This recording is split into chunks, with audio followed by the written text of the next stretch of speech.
Welcome to the Vertical Go-to-Market Podcast, where you'll discover new opportunities to grow your business from 7 figures to 8 from the world's most successful agency and B2B SaaS executives. I'm your host, Corey Quinn. Today, I'm joined by John Rougeux. Welcome, John. Hey, Corey. Thanks for having me, man. John, could you please introduce yourself for those listeners who may not be familiar with you and your background?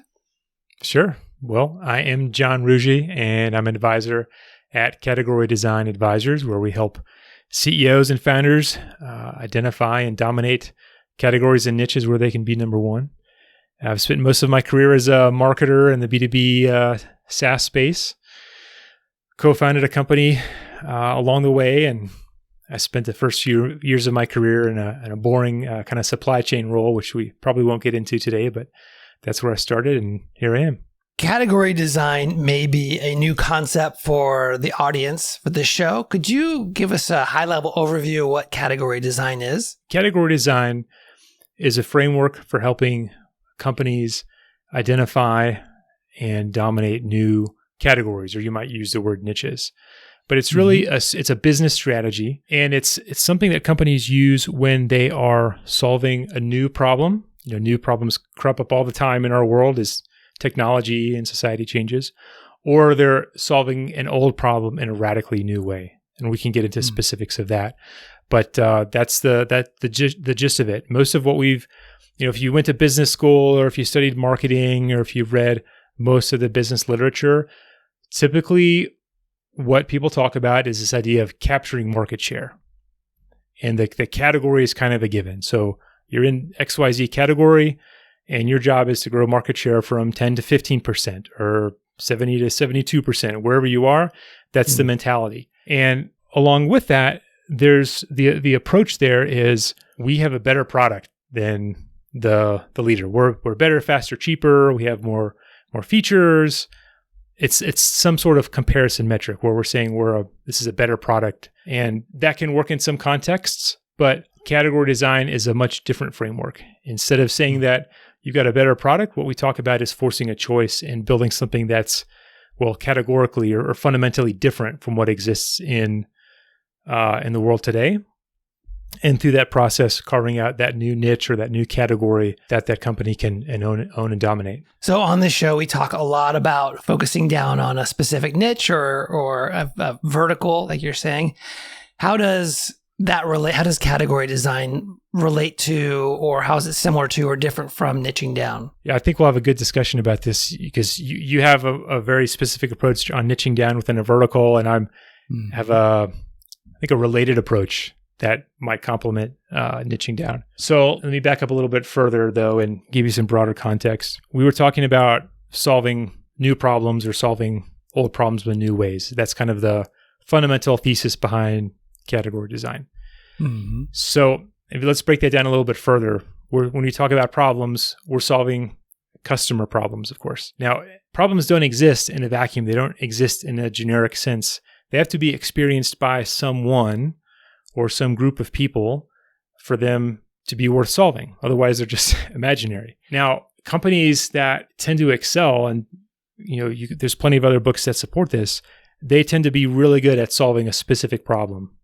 And they do that one problem better than anyone else. Jim Collins talks about this in Good to Great. It's like the hedgehog principle. I'm probably getting it wrong. I'm probably going to get the animals wrong. No, that's There's a principle where it's the hedgehog. Okay, yeah. Hedgehog does one thing really, really well. And there's countless examples of companies who do that thing really well before they move on to some other thing. When you've identified a specific problem that you want to solve better than anyone else, chances are there's a group of people who have something in common who experience that problem. So this is where the overlap is between what you just described with a niche approach and a category approach. That group of people, it could be an industry vertical. Maybe it's airports, maybe it's chiropractors, could be anything. But it doesn't always have to be. Sometimes a problem can be experienced in a more horizontal sense, maybe with a demographic group or a stage of a company, something along those lines. But many times that vertical has unique problems that only it experiences, or it experiences them in a different way, or needs for them to be solved in a different way than similar companies who have similar problems. So that's where kind of niching down into a vertical and category design overlap in my view, because if you're pursuing that vertical, you're looking at a group of people and you're trying to understand what problem do I need to solve for them, and how do I build a business and a product and a marketing strategy and all the things that extend from that's going to solve that problem better than anything else. I love that problem focus because it puts the energy and the effort and the investment of resources into the customer and the specific thing that they're looking to solve. From my experience, that's the right place for a business to be, spending their time. And I would agree. In my experience, a vertical will have problems that are unique to that vertical, in that through the process of specialization, you become an expert in understanding that problem, and then more importantly, being able to solve it in a unique way that a generalist wouldn't be able to really do as effectively, because they don't have that level of focus into that problem set. That's right.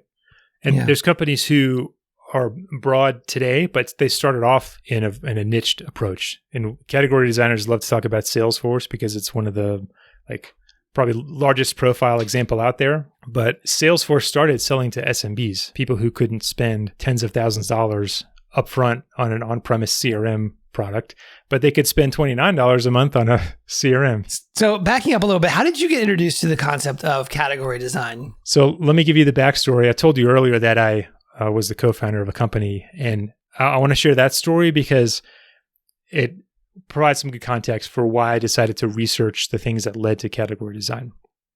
So this was back in, I think, 2015 or so when I was co-founding this company. We had built a product that helped local business owners generate word-of-mouth referrals on social media.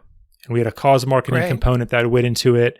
The company is called Causely. It was a great example of solving an old problem in a new way. Local businesses, they've always needed more word-of-mouth referrals. That's their bread and butter, but it's very difficult to scale it. So that we had built this solution. Again, I won't get into the details, but it brought cause marketing and social media together to generate this very authentic, organic way of scaling referrals. So for the first few years of our growth, we relied really heavily on performance marketing, specifically paid social. And the math was really just lovely, Corey. We knew exactly what it would cost us to get a demo. We knew what our customers were worth, and the gap between the LTV and the cost of acquisition was really healthy. And so we just ran that, cranked that machine as often as we could. At a certain point in time, though, our growth started to plateau, and there's more than one reason. Some of it had to do with Facebook's advertising economics changing. Some of it has to do with when you spend more, you get diminishing returns. But the point is our growth started to slow, and we started to feel like we were reaching kind of a cap on how big we could grow the company with the mechanisms and the resources we had in place. So fast forward, we ended up getting acquired, and I kind of moved on. But I started to think about what other things we were doing along that journey that fueled our growth. And one day it dawned on me that, yes, we were doing really well on performance marketing, but we were doing something else in parallel with that was really important, that we ended up slowing down later. And I didn't realize the importance of this at the time. What we were doing in parallel is we were speaking on podcasts. We were going to events where we were speaking on stage. We were talking with customers. We were talking at customers' events. And in every one of those situations, we were sharing this new approach to the problem and why not being able to scale word of mouth was such a problem for local businesses. We were evangelizing the problem. We were selling the problem. And when we did that, the light bulb went off in customers' mind that, hey, this company probably has a solution that can help me solve that. Now I would call that activity a point of view or a category POV.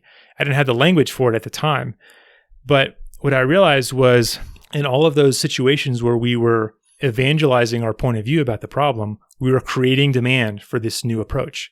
Our performance marketing, in a large part, was just capturing that demand that we had created. And again, I didn't have a framework for this at the time. I didn't have a lens. I didn't know what this was called. I later did some research, came across a book called Play Bigger, and I found out that process is called category design.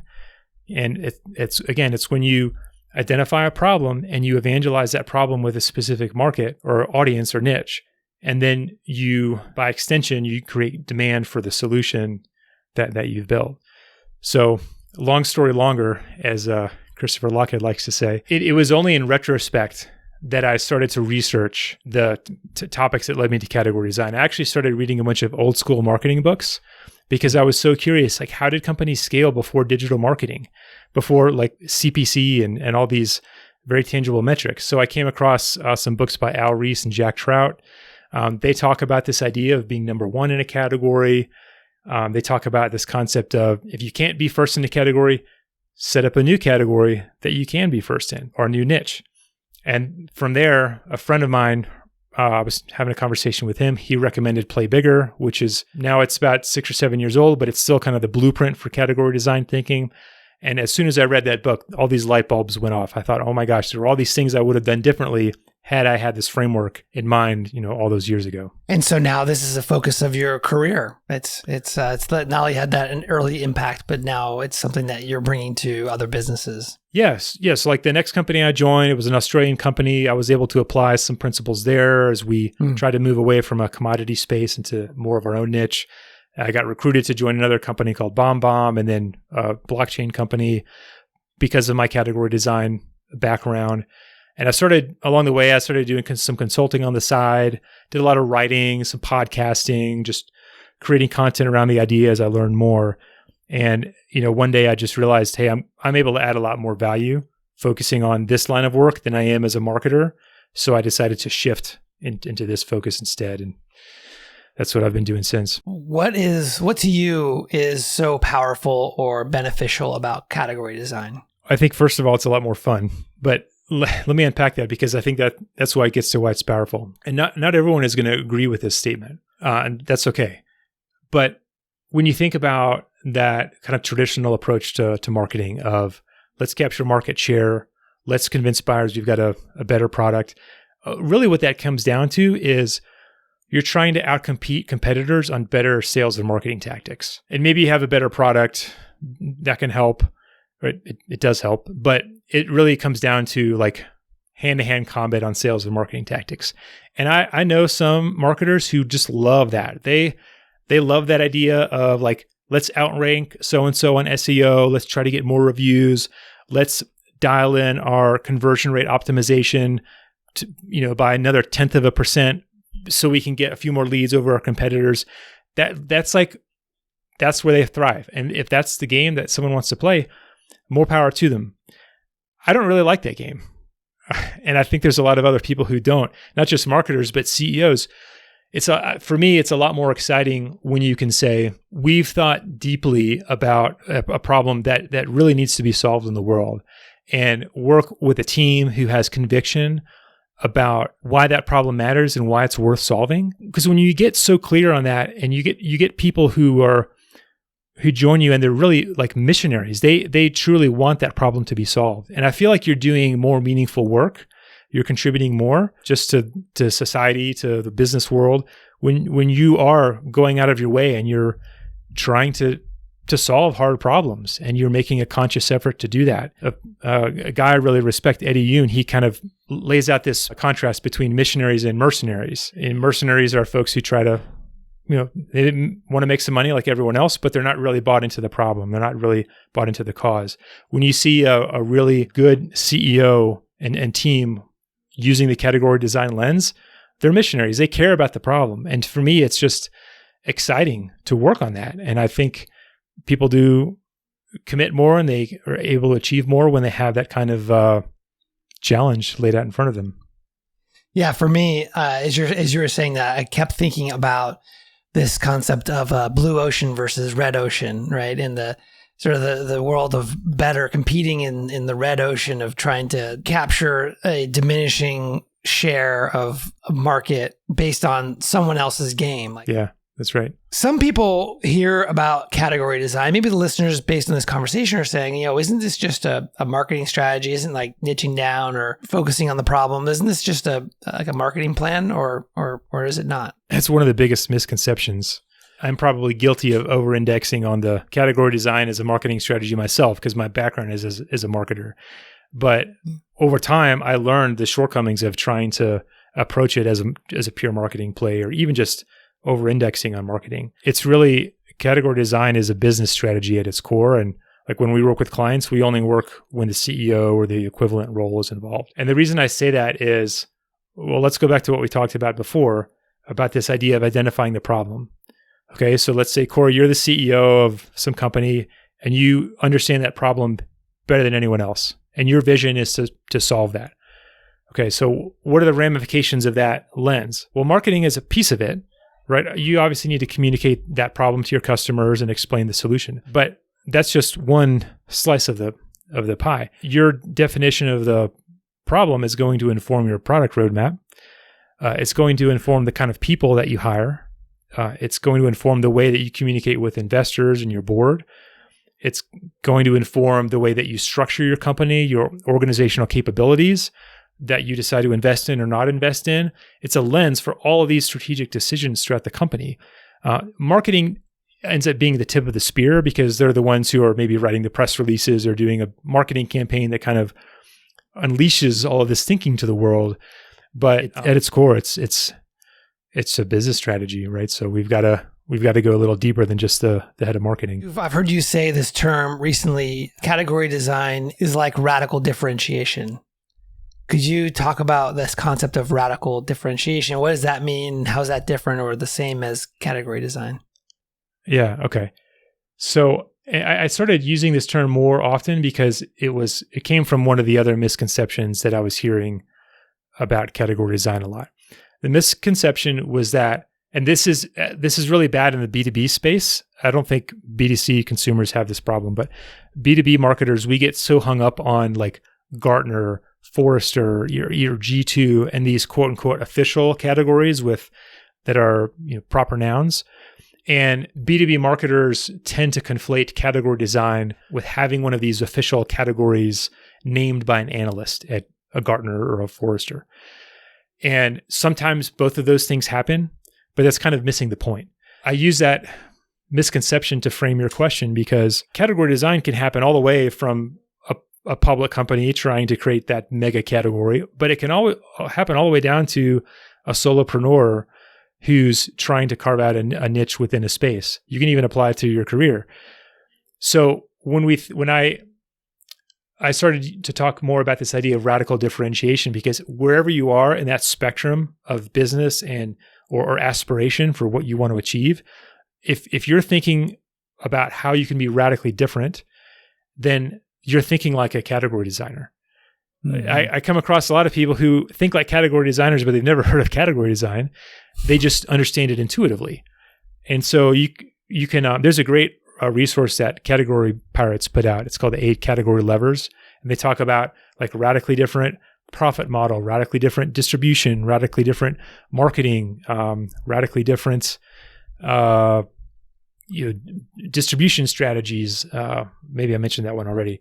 But there's, I don't have all 8 of them on hand, but there's multiple ways you can force a choice between an existing company and yours by doing something radically different from what came before. Marketing is just one example, but there's plenty of other options as well. I would say for myself, just being a student of category design for several years now, and that's largely how we connected. I think my experience of category design is that it can feel for an existing company to be too radical, to use the term, of a shift in that from a formal perspective, at least how I have interpreted it, at least in the early days, was that when you design a new category, you're basically, burning the ships on the old version. And now you have to kind of transform the business. And it's a big shift. It's a big commitment, and can be hard to mobilize a larger company to be able to really adopt this. And so when I heard this term radical differentiation, what I felt, just to share with you, is that it is much more approachable, because I think differentiation is something that's easily understandable. And when you modify it with the word radical, which is category design, you're able to, at least I felt like, okay, this is a way for I can see how we can approach this in less of a sort of a binary perspective. If that makes sense. Yeah, that's a good way of putting it. Less binary. When you talk to your clients about niching down, does that feel like too big of a leap or too extreme of a maneuver? And if so, do you have to kind of, I don't know, repackage it or reframe it so they understand why it's actually, I assume you're going to tell them it's actually improves their odds of success, it's not risky at all. But how do you handle that? And what's interesting is a lot of the people I speak with know the benefits of niching down or choosing to focus or specialize in a vertical, even if it's for the near term. It's not that they're going to only do this one thing for the rest of the business, but I think the primary, there's a couple of objections to it, which is that, well, I'm just going to get bored with this vertical by doing the same thing every day, all day. And of course that's not necessarily true, that's the reality. But I think from a real practical perspective, businesses who have been successful by saying yes, by not focusing, by not verticalizing, or by not overcommitting to one customer type or the other, but instead have grown through being a generalist or being horizontal or just saying yes to a whole bunch of different sizes and shapes of companies, has led them to the point of being sort of quote unquote successful, have created 7-figure businesses. And so to go from the founder of someone who says yes a lot and have seen a lot of the benefits out of that, going to transforming into beginning to start to say no and focus the business in a specific direction, that's a hard transition. And so I think they're either ready to do it and they just need a guide to help. Yeah. But majority of the time is that they know they should, but they're not ready yet because it's just too much. It's too much of a shift from where they're at. When you say they're not ready, do you mean like mentally they're not ready, or like capability wise they're not ready, or maybe it's something else? It's where their headspace is at, right? So logically they know it's the right thing or that it could be a good thing for their business. They've seen other examples of companies like them who were generalists and moved into more of a specialty or a vertical focus and been wildly successful. However, they still resist it because they still think that they could do it. They can continue to grow and get bigger doing the same thing that they've always done. Yeah. It's so interesting you said that. It really shows how much people still make decisions emotionally. Like you said, they know that it's logically the right thing to do, but their emotions, the investment of things that have happened in the past, it's kind of all the evidence, fallacy. But what happens is and by the way, I can't change their mind for them. I can't convince them otherwise. Like they have to be ready to do that change. Right. I'm not going to try, but the symptoms that show up in a business that indicate that, hey, it's time to really seriously think about specializing in business. There's 3 things. Number 1, if the new sales has slowed down, a lot of businesses I talk to have relied on inbounds. Right. And for whatever reason that slowed this year or in general, or it's just harder to get inbounds. And the challenge, of course, is that you don't control inbounds as a business. It's not a marketing strategy. It's you don't have any direct influence over that. And so inbounds have slowed and it's harder to close deals. It's harder to acquire new business. So that's number 1. Number 2, they're losing customers. So any new business they bring in is offset by losing customers. So they're kind of flatlined. That's the second signal that they need to consider verticalizing. And the third one is that they've stopped innovating, that they don't have the bandwidth internally to be able to build their product, to improve their offering, because they're too busy running around playing whack-a-mole, trying to serve customers of all shapes and sizes. It's just too busy of a business. Meanwhile, ChatGPT and AI have arrived and they have no time to figure that out for their business and for their customers, right? There's just no bandwidth. So if you get to that point as a business owner and you're suffering from all 3, it may be time to really think about focusing your business and verticalizing. Yeah. It's really interesting you mentioned that, because they sound like cousins to some of the symptoms we see present themselves when a company needs to be more intentional about their category strategy. I'd love to hear it. Same one. One of them is when a company it finds itself in a commodity space and it doesn't have a way to separate itself from that environment. If they're competing on price or sales and marketing tactics, like I mentioned before.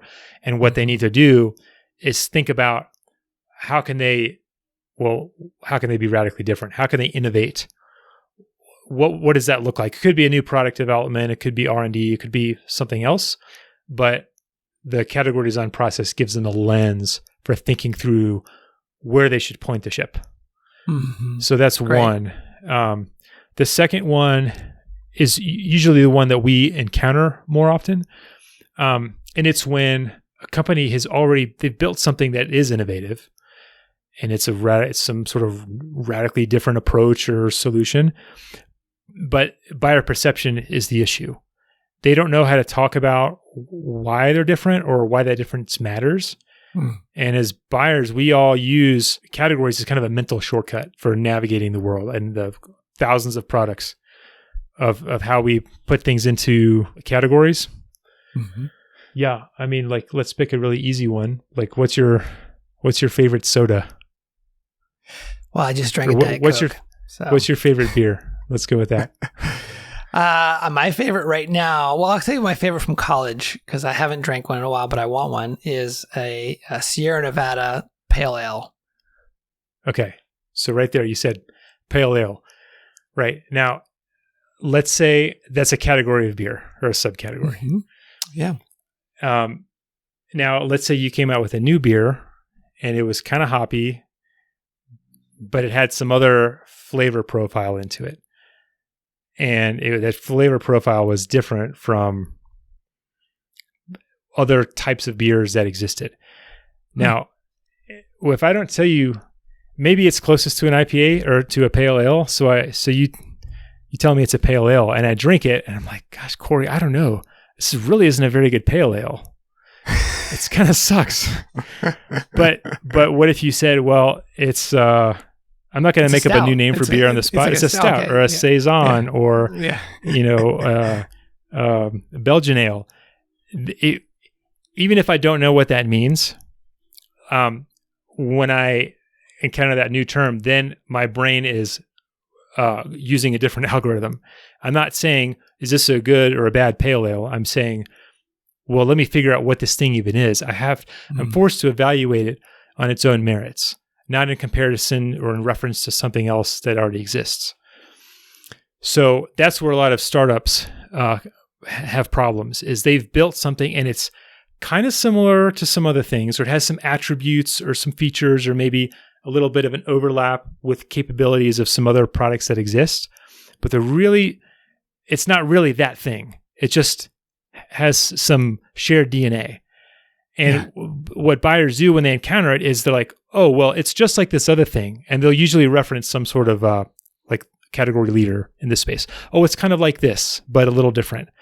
And when that happens, you're dead. You're dead because let's say it's a CRM for just easy illustration. Immediately, you're comparing it to Salesforce. Is it better than Salesforce? Probably not. Does it have the same capabilities, same features? Exactly. Does it have the same plugins and all that? Right. And if that's the real life situation, it's probably not actually a CRM. It just maybe has some things that are similar. So what I need to do is I need to tell customers what this is. And I need to tell them what problem it solves and why this problem isn't solved by other things that exist. When I do that, then they're evaluating my thing on its own merits. And they're not worried about whether it's better or worse than a Salesforce. I'm forcing a choice. I'm showing something that's fundamentally different.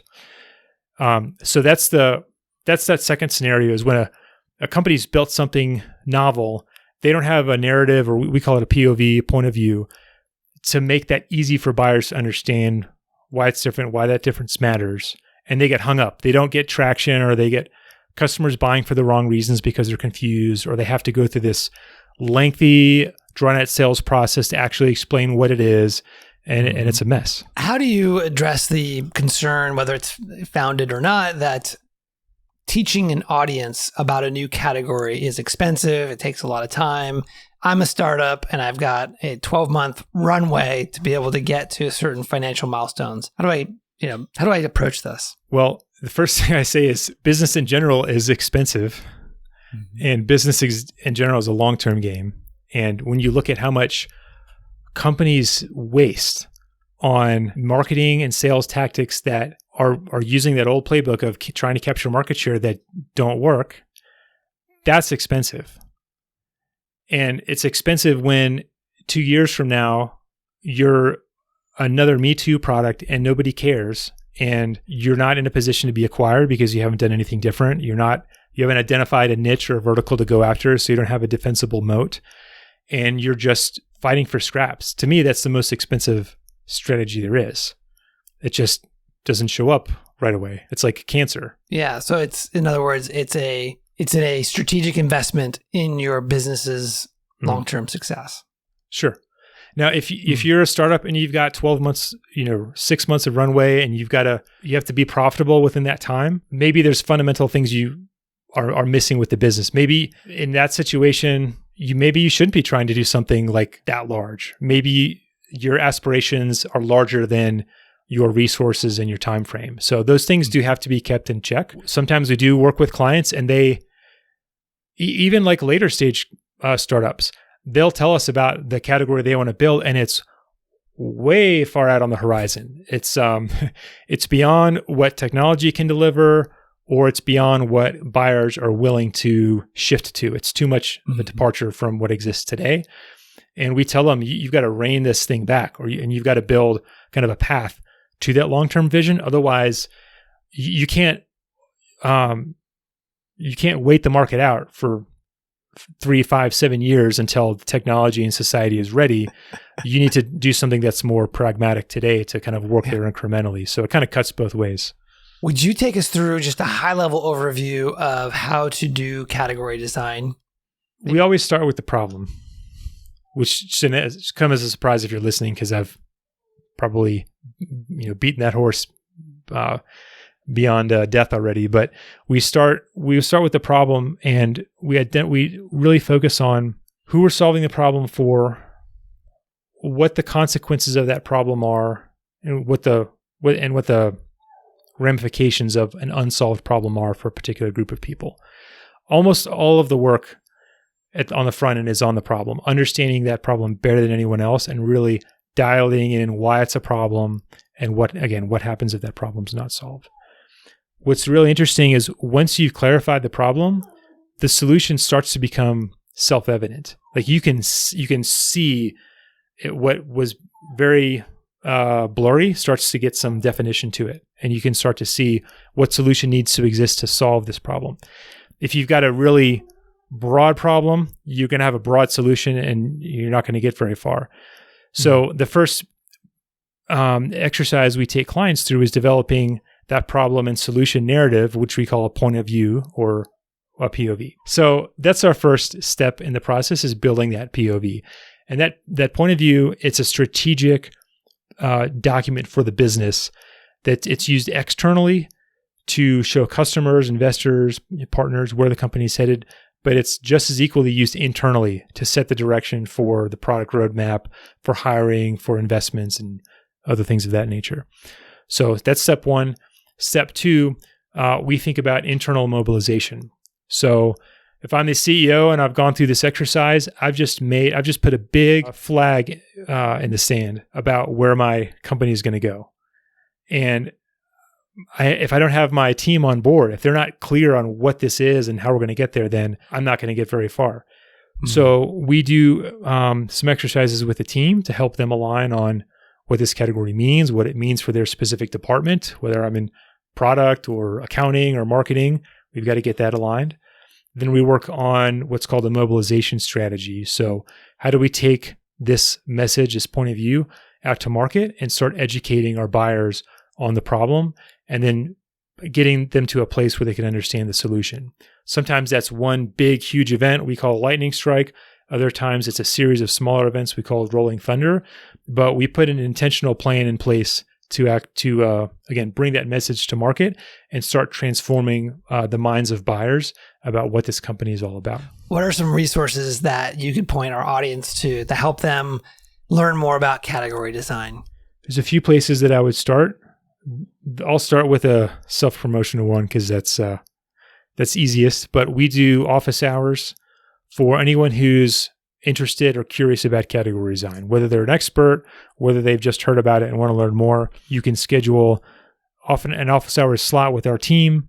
You just go to categorydesignadvisors.com and you'll see a link for office hours, and you can just schedule a time with us at your leisure.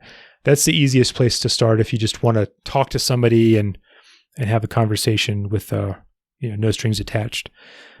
Some other resources. There's a group of 3 guys called Category Pirates, Christopher Lockett, Eddie Yu, Nicholas Cole. They have a newsletter and some mini books that they've published that are really thoughtful, really in-depth content. So I would check Category Pirates out. Reading Play Bigger is kind of a necessity. I almost skipped that over, but Play Bigger is really the blueprint on category design. Came out in 2016. Great place to start. Yeah, I'll second that. I've read that book maybe 3 times, and I've taught the content at the last company I worked at to the executive team. It is a very, very powerful book. Sure. Yeah. And, it's one of the co-authors, Kevin Maney, is a partner of mine at CDA. And our thinking has evolved since the book. The book is amazing, but like any discipline, it evolves. You gain new insights, you make new connections. So that's one of the things we like to share in office hours is kind of what's evolved since the book, since a lot of the people we've spoken to in those sessions have read the book already. The last thing I'll mention, Corey, is I think you know about this already. We're putting together a community for people who are interested in furthering their category design journey, connecting with others who are interested in practicing the discipline. The community is going to be called Category Thinkers. Now, we haven't launched it yet because we're recording this in early April.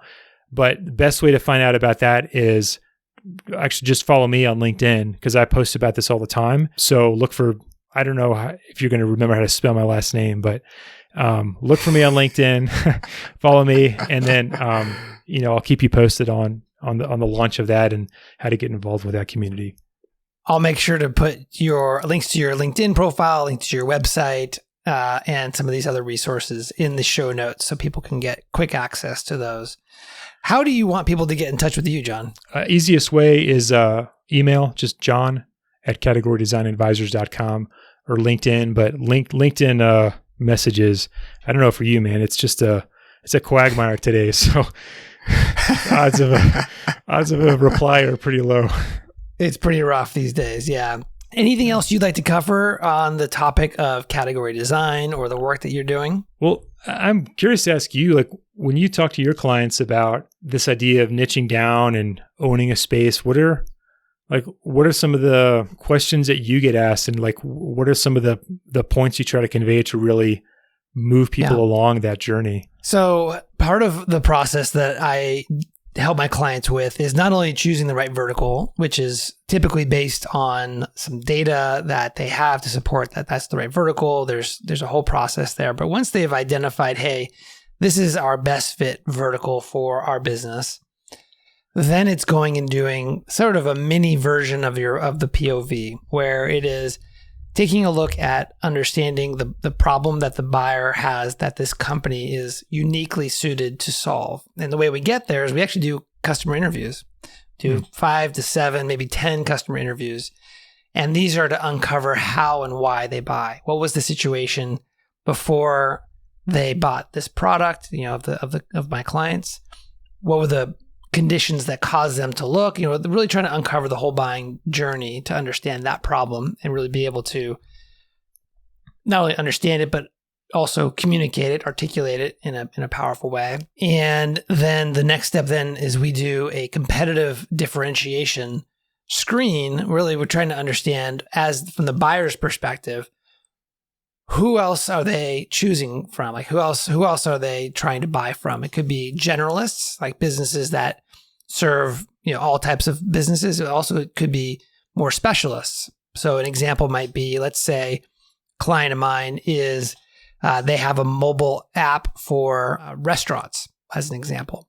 And the mobile app does onboarding. So helping new employees like bartenders and servers and bussers to be able to get onboarded to the restaurant, be able to understand the processes and the menu and all these things. It's a great mobile app. And the person who buys that is either going to be the owner, depending on the size of the restaurant, the owner, or someone in human resources or training or people ops.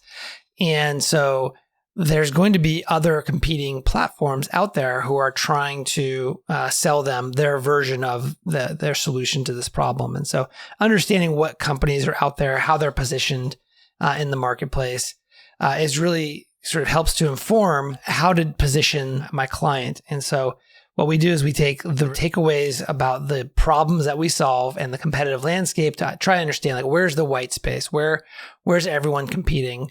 And what's truly unique about our business and about our product and the problem we're solving that can help to differentiate in a radical way the business, so that the buyer, when they see the messaging, whether it's problem folk, whether it's evangelizing the problem like you mentioned, or other types of content, that they recognize that, hey, this vendor, this company, this app maker truly understands us at a very deep level, which of course creates a competitive advantage for that business because they're able to create that level of trust and rapport early as part of their go-to-market. And so that's kind of insight into the process. But I think to answer your question, a lot of my clients are unfamiliar, or they don't think about marketing based on the customer's problem. That's a new concept to them.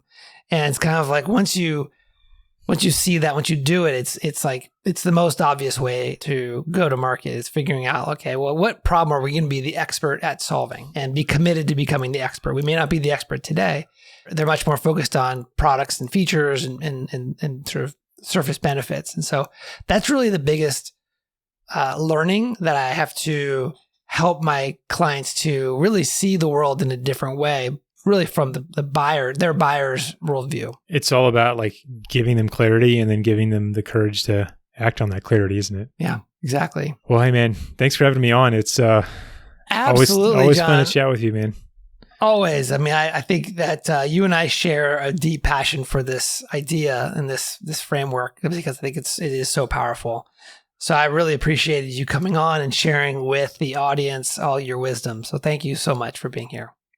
Yeah, you bet. And we'll have to have you on the Category Thinkers podcast to kind of share Anytime. Your view on things and take it from there. That's awesome. All right, folks, that's it for today. I'm Corey Quinn, and I hope you join me again next time for the Vertical Go-to-Market podcast. If you received value from the show, I would love a 5-star rating and review on Apple Podcasts. Thanks, and we'll see you soon.